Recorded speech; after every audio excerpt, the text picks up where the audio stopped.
Some people believe that Texas Tech's new rebrand is God's gift to earth. Others see it as throw up. Is Houston legit and TCU Heisman-winning quarterback? This is the Dose Grande Squad. You're talking ball with the Big 12 squad. From Oklahoma State to Utah, from Kansas State to BYU, from Houston to Texas Tech, it's the local experts of the Locked On Podcast Network bringing you scoops, breakdowns, and the most comprehensive preview of the upcoming Big 12 weekend. Buckle up. It's the Big 12 squad, and we have a seat for you. No hurt feelings and thin skin allowed. Squad up.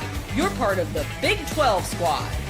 Hola to all of you at home, and thank you for joining the Big 12 squad. Pleasure to be with you. Drake Toll from Locked On Big 12. Thank you for making this show your first listen every single day. It's been that kind of week this week. We are welcomed with the journalist, the true journalist he is, all the way from Lubbock, Texas, Chris Level. He's the only thing that's there. Cody Stovall lives at Stillwater, Oklahoma, or close enough at least. Hosts Locked On Oklahoma State. G. Westerfield of Locked On. It's just not good wine. $6. How's it going? Wow, yeah. Oh, not going to do it for you, JT Westerfield of Locked On Utes. He's got to do for segment number 2, but he's drinking it in segment number 1 so that we can have some fun. Mountaineer Paul of Locked On West Virginia. Parker Ainsworth hosts Locked On Cougs. If a Houston Cougar loses, but no one's watching, does it actually count? Darian Gray, they call him the mouth of the South. Locked On Horned Frogs, all things TCU. And Kevin Play his music. If you get bonus points for losing by 1 score, man, Kevin Borba would be undefeated in the bonus points category. This is the Big 12 squad. Thanks for making our shows your first listen every single day. Chris Level. They took the bevel, they took the double T bevel, and they said, let's strip it down as much as possible and make it the old school, classic, traditional logo. From what I've seen, Texas Tech fans love it. Every other fan base in the Big 12 seems to think that it's borderline throw up. Yeah. Also, Maravets of Locked On Cyclones is here. He's not going to say anything. Do Tech fans really love it, or they feel compelled to say they love it? No, I think overwhelmingly they love it. Not every, it's not 100%. They're not going to do anything, but yeah, this was well received for the most part locally, and I've seen a lot of chatter out there, but I really wasn't. It wasn't for everybody else. It was more for your fan base, I guess. This was my favorite logo, so it's what I grew up with. This was. And I'm sure I like it personally because I love a good throwback logo. And it feels like Texas Tech has gone back to the throwback. However, I'm sure they paid between $3 and $5 million to some PR firm for the rebrand. And it's just the red tee with a black outline. They really couldn't have dumbed it down much more. Yeah, I don't know what they would have paid because they were all their logos from before. I do know they paid a lot of money 26 years ago for what is now going away, and that frustrated everybody. Like, what are we doing to screw up our logo with all these bevels and all this stuff? But I didn't know that everybody would have such an opinion on a logo. But hey, man, that's where we are. Why is it timing now? Right, Why they now? didn't pay for nothing. They got that out of clip art or something. Yeah, the paint pad. But there's a variety of different logos. But it is. That's the basic. They did it right now because they wanted to give a heads up to retailers. Adidas was involved with this. And they're doing some things with their facilities that were going to take some time, and it's homecoming this weekend, so this is what their reasoning was on why they wanted to release it now. But yeah, I mean, I didn't even know we were going to talk logos, but here we are. It's homecoming I thought homecoming was last week's game where they were a majority of the fans in Houston. I thought that was them coming home where many of them live in the place of black. Parker, here's the deal though. If I've learned anything from Utah fans, losing by a lot of points to Texas Tech makes you the second best team in the Big 12. So you are right on track. It's the exact same difference, and our quarterback actually got hurt. So that's a whole separate thing. I was actually talking on the logos, though. Houston dropped the beveling in 2017. And, Chris, you just got to be ready for the next 8 years. People are going to use it anyway in random marketing things you're not ready for. Like the school will get it right, but other people are going to get it wrong for at least a decade, it looks like. Yeah, I'm sure that they will, yes. I think I still use the bevel in all of the stuff that I use for Houston as well. By the way. My bad. Yeah. Speaking of. Yeah. Let's go there, though. I do think, Chris, we have established that Texas Tech, and I mentioned it on my show this week, Texas Tech's the best team in the Big 12, and it might not be close. You face two what I think to be pretty good, if not great, Big 12 defenses in Utah, you're welcome, JT, and Houston. and Texas Tech has just kind of run through both of them. I don't agree with that. That hurt. Great, awesome. Yeah, you host Locked On. You can I agree with it. I don't agree with it. However, I think if they go 2-0 in the next 2 weeks, because I think that's a big game in Salt Lake Saturday night. I think it's a really big game. I think, and I've said this before, and you guys have heard me say this. This is still Arizona State's league. They're undefeated in the league. And I think they have played two really good teams too. And I know that you cue the Baylor jokes and all that, but that's still a tough place to go win. They beat TCU when they why didn't is look it a their tough place best. to go win? It wasn't this past weekend. Because everybody left. I don't understand where were the fans in Waco. It was so hot. It was way too hot, obviously. Okay, yeah, it's but I if you were to beat Arizona State, I would feel comfortable saying that you've now crossed a lot of your hurdles. But short of that, I still think this is Arizona State's deal. So we'll see. But 2-0 in the next 2 weeks, and I would tend to agree. Wait, why isn't Nick objecting? He was last week. Did something happen? Was there a disappointing loss? Did I miss him? Yes. And Cincinnati's sneaky good. I saw that movie. They are. What I say last week? The Arizona State of this year. Yeah, I mean, I saw that movie up close last year in Lubbock, and Texas Tech beat them 44-41. The majority of those guys are back. They go into Kansas and beat them without Corleone. Joe Royer didn't even play the most. I mean, that's an NFL tight end, and I think Sorsby is very underrated. So, they're going to be a handful if they can continue to run the ball the way that they do. Big Citrus versus Corleone. Who wins? Ditka. We Corleone this week. I have a real question. Oh. As opposed to a fake one. Anybody other than Texas Tech or BYU representing the Big 12 moving forward, anybody other than that would be kind of a disaster because Arizona State did lose to Mississippi State. That's going to be a black eye. That's perception-wise not viewed positively on the Big 12. Cincinnati, we're talking about them. They look good, but they lost to Nebraska, which is not exactly a heavy hitter in the Big 10. So if those are some of the schools that move on to represent the Big 12 post Arlington, I think that from a national perception angle is probably problematic. Yes. If you are a fan of a team who sucks right now, UCF or Oklahoma State, West Virginia, hello, Paul. Good to see you. Very nice to have you. If you're a fan of a team that's not playing very well, and you want the Big 12 to beef itself up, to be in a good position next season, where the more that you win, you're winning in a legit conference. It is imperative that your undefeated stay alive. I mention it on my show all the time. It's like Santa Claus. Tim Allen murders Santa Claus, like cold blood. Santa's dead. Tim Allen becomes Santa Claus. Once you start winning in this league, like BYU and Texas Tech, the more you win, you get to stay old St. Nick. The country's talking about you. Even I think the only exception is Iowa State losing to Cincinnati. It gives the Big 12 access to possibly another ranked team, and Iowa State can still finish 10-2 with Cincinnati at 11-1 or 10-2, and Texas Tech and BYU or even Utah up at the top of the conference. I think the more that your better teams win, the better it is for the league. And last weekend, you saw that. No bad team upset a good or borderline good team in this league. We need more of that to become legitimate.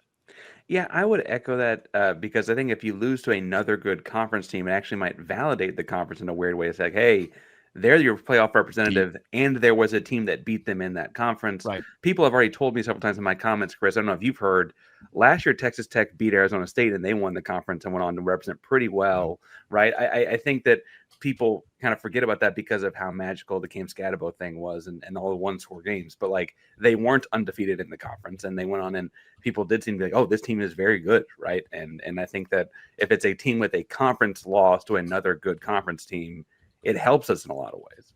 Well, the conference we talked angle, about that all last year hurting I us, was though. talking outside of conference. Well, what about TCU? Obviously not necessarily a world beater, but they looked good in the first half against Arizona State before everything crumbled, and then they've got a win against SMU and UNC in dominant fashion. So don't sleep on them. I'm not saying that. Got a new guy, Nick. 2 out of the conference wins, Can't wait for that Hulu doc on UNC. I just have a question, though, Parker and Drake. Didn't we all talk about last year how bad it was for the Big 12 to beat up on each other? And now we're saying we want that? Sure. No. We don't want that. That's coming up next. Locked On Big 12, the Big 12 squad.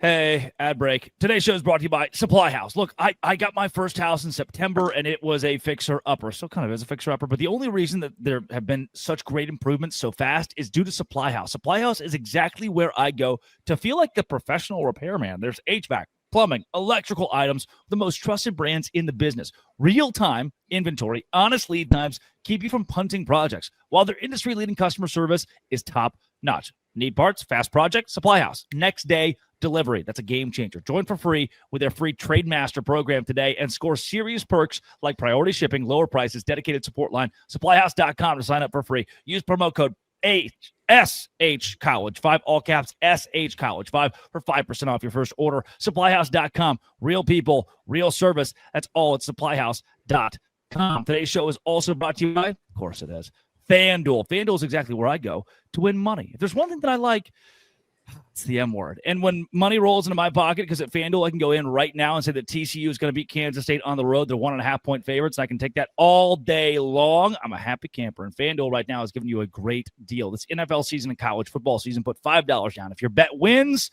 FanDuel gives you $300. $300 in bonus bets if that $5 hits.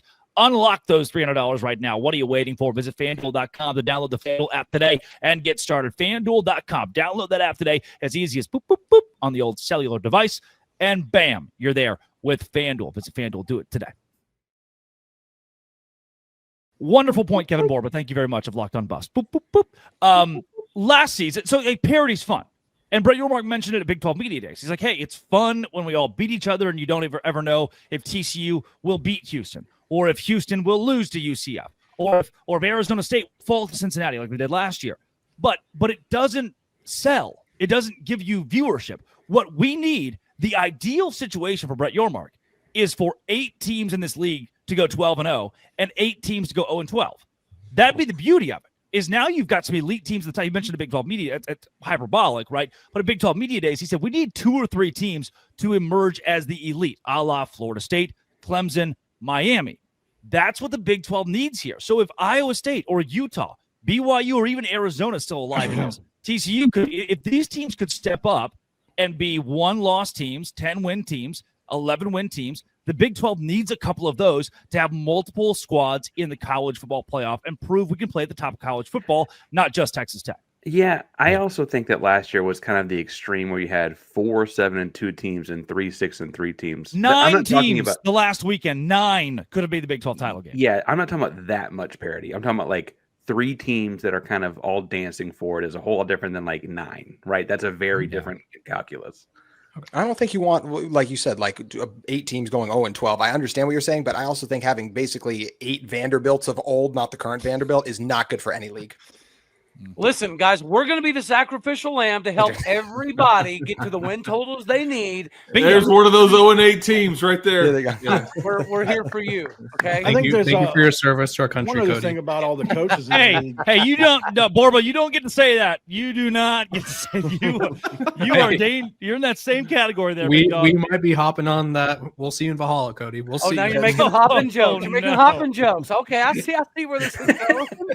Hey, soak it all in. As good as BYU is, soak it all in. That are in year 2 of their tenure or less, right? So I think there's a big flip-flop of tenured guys. I mean, Gundy just got fired, but I mean, if you look at it, you've got Whittingham 21st year, Satake 10th year, Campbell 10th year, Kleiman 7th year, Aranda 6th year, Leopold 5th year.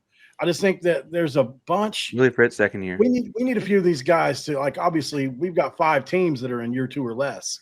So I don't know if the parity is going to come maybe for another year or 2 unless some people start getting better quick. Yeah, we don't need it to an extent. You know, it's tough. Like the SEC has built its whole deal on Alabama being good every year, Georgia being good every year, LSU being good perennially. Do we have to be the same?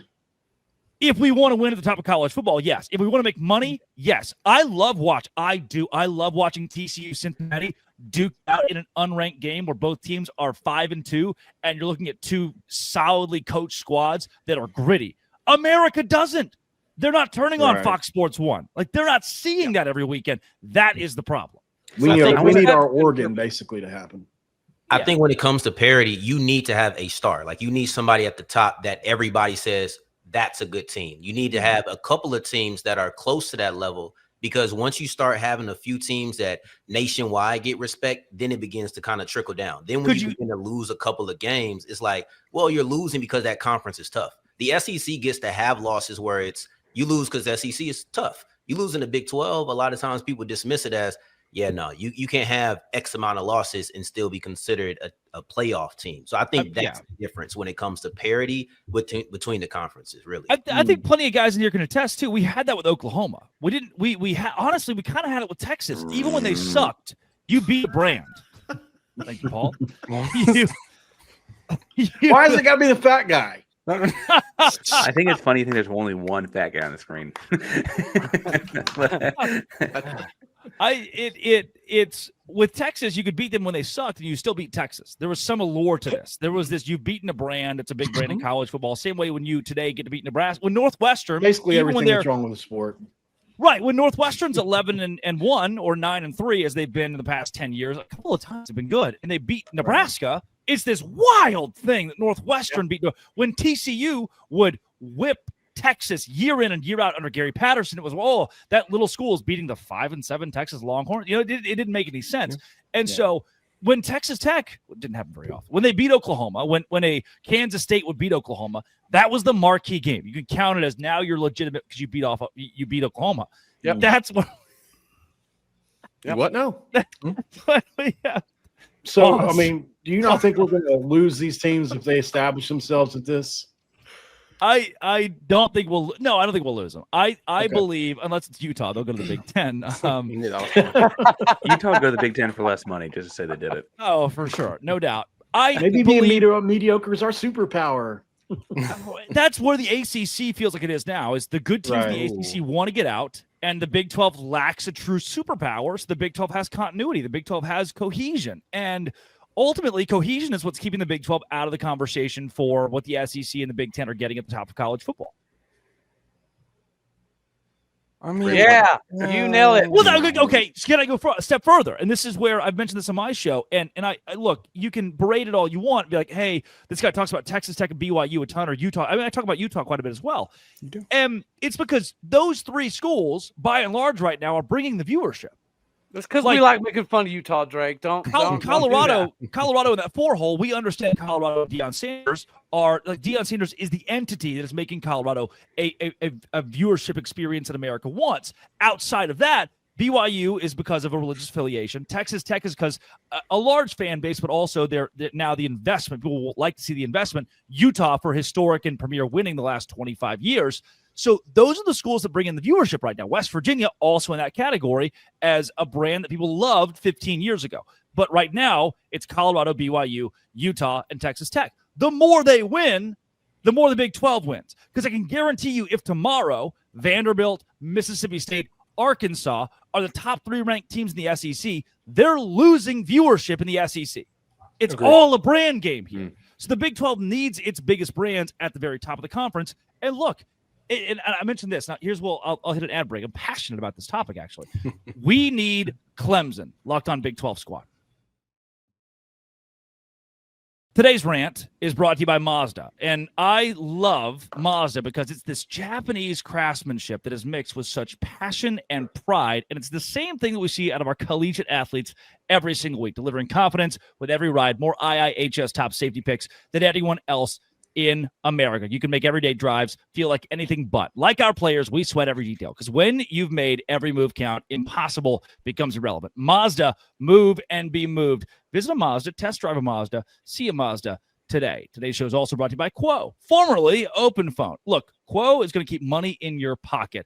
It's a great opportunity for you to never miss a phone call. You need a phone system if you're a business owner that keeps you connected 24/7. If those are going dead or going to a voicemail and you can't have anybody answer it, you could be losing out on possible money. Number one business phone system that streamlines customer communication, works right through an app on your phone or computer, and it connects all your employees. Whoever you want to could answer the phone night and day and say, hey, it's me. And an AI-generated agent is a game changer, can answer after-hour calls for you and capture those leads. See why over 90,000 businesses trust Quo, formerly Open Phone. Get started. QUO.com/LockedOnCollege for your first 6 months, 20% off. QUO.com/LockedOnCollege. First 6 months, 20% off. Quo, no missed calls, no missed customers with Quo.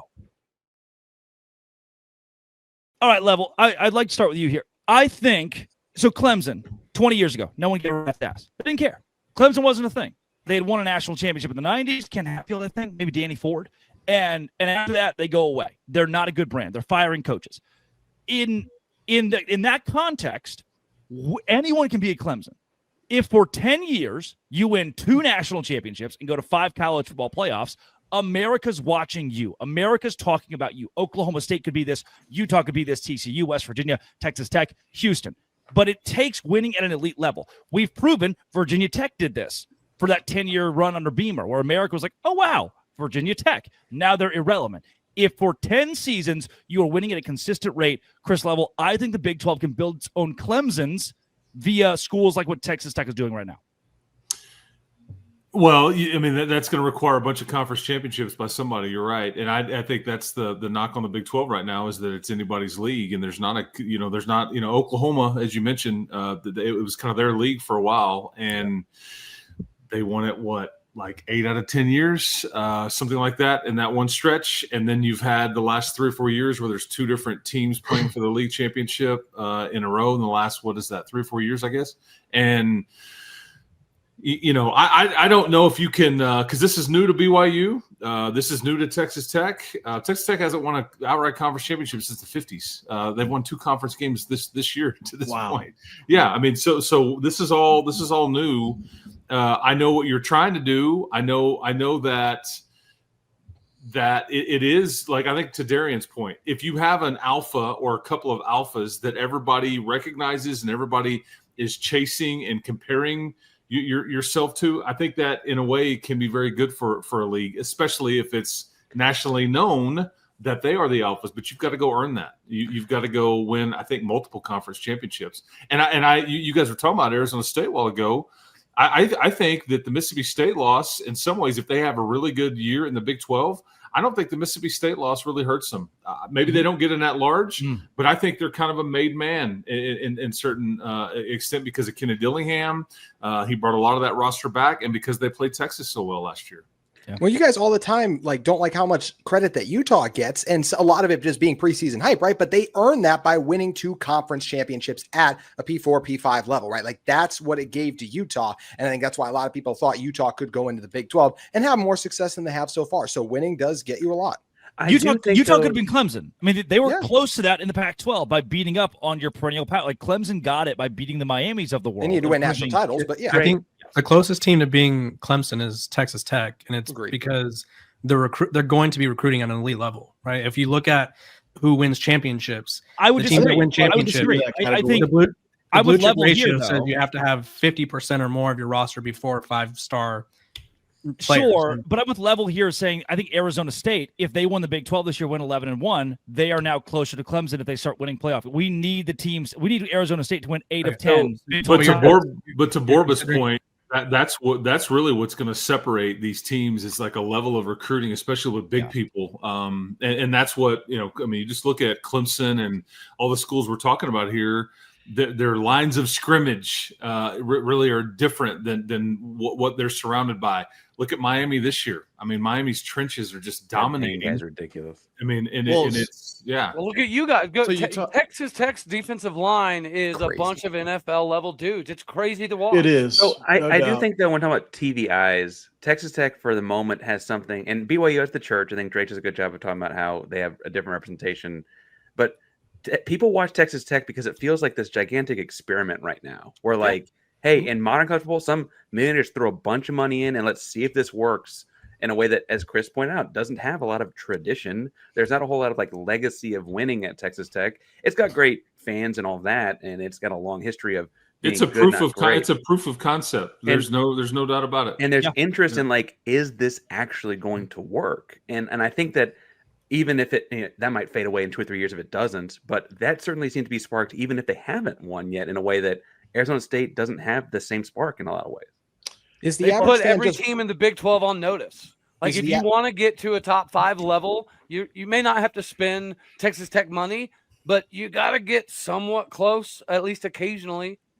I don't feel Well, like I the think if average fan is Texas watching Tech just because this experiment really quick. I think they're watching them more than anything because of how good they are and how good of a chance they have to be this year. I feel like the average fan doesn't know about the NIL level Yeah, that they're spending. the average fan is kind of like Texas Tech's money is being thrown around in like everyone's face in a way, just because you watch the game and it's like Texas Tech spent 70 million, whatever the amount. I would say I think people are interested in that. Like I think people here's are what interested in non-traditional power being in that conversation with Texas and other schools. And so Indiana, I think the better Texas Tech does, the more people will watch. But I do think the money plays It's amazing that nobody else's money gets brought up. Well, on no, any other but program in the it's country. a school that no one expected. Shocking to me, It's a actually. school that no one Yeah, expected. what's Ohio State? from the outside. What's Ohio State paying these days? Yeah. Oregon. I would almost push back on that a little bit in my own point and say 20% of watching for the storyline, 80% of watching for the number next to your name.